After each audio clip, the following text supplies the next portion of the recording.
శుక్లాంబరధరం విష్ణుం శశివర్ణం చతుర్భుజం ప్రసన్నవదనం ధ్యాయేత్ సర్వవిఘ్నోపశాంతయే. 97వ అధ్యాయం జలంధర వధ.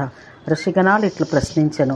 హే లోమహర్షణ సువ్రత, భగను నేత్రనాశకుడు జటాధారి అగు భగవంతుడైన శివుడు ఇంద్రునితో సమాన పరాక్రమం గల జలంధరుని ఇట్లు సంహరించెను.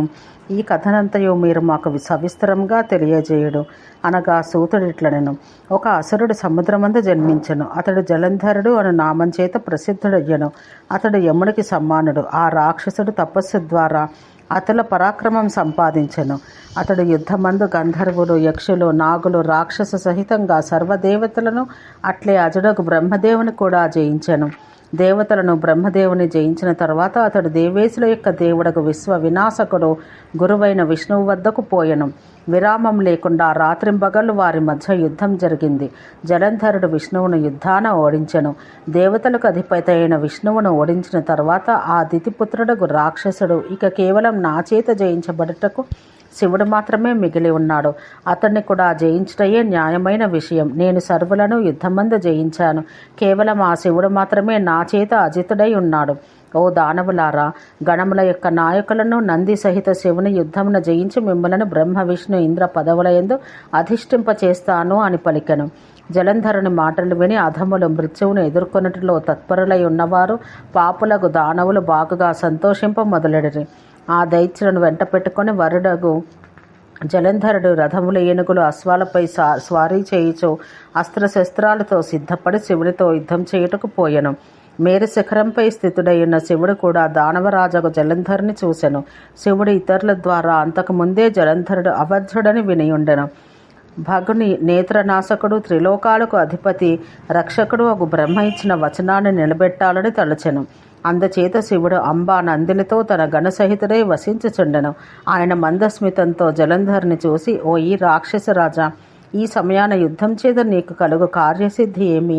నీవు నా బాణాల చేత శరీరం ఖండింపబడి ముక్కలు ముక్కలైన అంగములతో చచ్చుటకు ప్రయత్నపూర్వకంగా సిద్ధపడు. చెవులు చిల్లులు పడినట్టు వచ్చి ఆ శబ్దాలు విని అసురుల సేనానాయకుడగు రాక్షసుడు దేవేశుడైన శివునితో ఇట్లు చెప్పెను. హే వృషభధ్వజ, దేవతాధీసుడా, మహాబాహు మాటలు వ్యర్థంగా ఇలా చెప్పుతావు?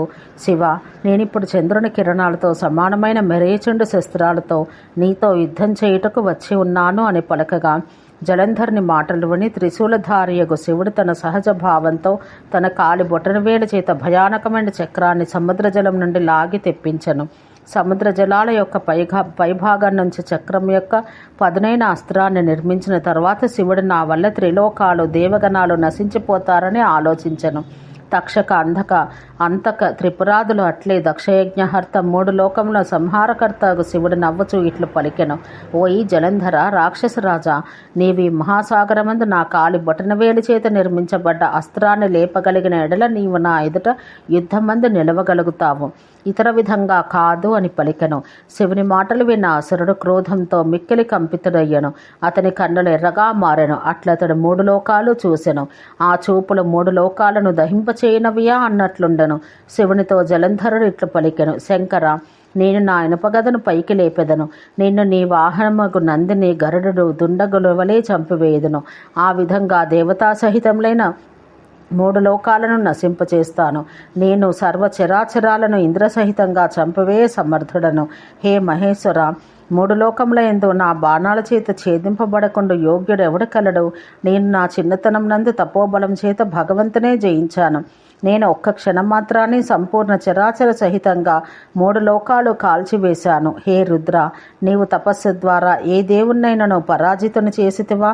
పక్షిరాజగు గరుడుని వాసనను సర్పములు భరించలేని విధంగా ఇంద్ర, అగ్ని, వాయు, యమ, కుబేరులు ఇతరులు నన్ను సహింపలేరు. శంకర, స్వర్గంలో కాని భూలోకంలో కాని నా భుజబలానికి ప్రతినిధిగా ఎవ్వరూ ఎదుట నిలవలేరు. హే గణస్వామి, నా బాహువుల తీటను తీర్చుకొనుటకై పర్వతములన్నింటిపైకి పోయి వారిని ఆక్రమించుకుంటని పర్వతరాజుల మందిరాలను, శుభకరమగు నీలసుందరమగు మేరు శిఖరాలను నేను నా బాహుదండం చేత ఆక్రమించి ఉంటని. మేరుపర్వతం నా బాహుదండముల దురదను తీర్చుకొనుటకై ఎప్పుడు రుద్దితినో అప్పుడే అది నాకు లభ్యమైంది. నేను లీలావసుడనే నా బాహువుల చేత హిమవత్ పర్వతం పైనని గంగానదీ ప్రవాహాన్ని ఆపివేసి తిని నా సేవకులు స్వర్గనివాసులైన సేనలను బంధించి చెరసాలలో ఉంచిరి. నేను బడబాగ్ని యొక్క ముందు భాగాన్ని చేతులతో పట్టుకొని పిండి చేసి తిని ఆ సమయమందే సర్వసముద్రాలు ఒకటయ్యను. ఐరావతం మొదలగు ఇతర గణాలను నేను సముద్ర జలంపై విసిరివేసి తిని రథసహితంగా ఇంద్రుని రథాన్ని 100 యోజనాల దూరానికి విసిరివేసి తిని నేను నాగపాసబద్ధుని చేసి గరుడు సహిత విష్ణువును కూడా బంధించాను. ఊర్వశి సహిత అన్య స్త్రీలను కూడా నేను చెరసాలయందు బంధించాను. ఇంద్రుడు నాకు నమస్కరించి ఒంటరిగా ఉన్న సచీదేవిని చాలా కష్టంతో నా వెంట తీసుకొని పోగలను. హే ఉమాపతి, నీవు దైత్యరాజుకు జలంధరుని గురించి తెలియవు. జలంధరుడు ఇట్లు పలకగా సూతుడు ఈ విధంగా చెప్పాను. జలంధరుని పలుకులకు మహాదేవి తన నేత్రాగ్ని జ్వాలల యొక్క చతుర్థ అంశం చేత ఆ రాక్షసుల రథాన్ని కాల్చివేసెను. అప్పుడు దైత్యరాజు అశ్వాన్ని, గజాన్ని, నాగాల చేత నిర్మించబడ్డ దైత్యశీలను చుట్టి అనంగుడగుటచే అతడు శివుని చూపులకు చావు నుండి తప్పించుకొనను. అంతటా ఆ మూర్ఖుడగు అసురుడు దేవేశుడగు శంకరునితో దేవతల అసురుల పరస్పర సంఘర్షణాల చేత నాకు కాగల కార్యమేమి, నేను ఒక్క క్షణంలో వీరందరినీ నష్టపరచటయందు సామర్థ్యం కలవాడను. యుద్ధమనను నాకు భయం లేదు. ఈశ్వరుడా, ఇది నా తీవ్రమైన లాలస. అందుచేత కామదక్ష యజ్ఞ శత్రువులు నాతో యుద్ధం చేయి శక్తి గలవారైతే ఆ వీరులు భూతగణాలు మర్కట ముఖం కలిగిన నంది సహితంగా నాతో యుద్ధం చేయుటకు సిద్ధపడి నిలువుడు అనెను. ఇట్లు రాక్షసుడు పలికిన పిమ్మట అసురులకు తన స్థానం నందును యుద్ధం నందును నిలవక తన జాతివారు చనిపోవుదరని విషయాన్ని కొంత ఆలోచన చేసిరి. దురాభిమానుడు ఉద్దండ స్వభావం కల జలంధరుడు తన చేతులతో చప్పట్లు చరిచి సుదర్శనం అను పేరుగల గదను స్వీకరించెను. అతడు ఆ గదతో శివుని వధించాలని భావించెను. మునులారా, అతడు ఆ పై గదను ప్రయాస చేత తన భుజంపై ఇడుకొడెను. దానితో వజ్రాయుధం చేత పర్వతం ముక్కలైనట్లు ఆ గద ముక్కలైనది.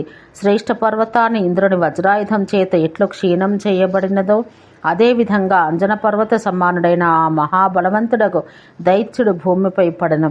అదే క్షణంలో అతని శరీర రక్తం చేత భూమి అంతా తడిసిపోయెను.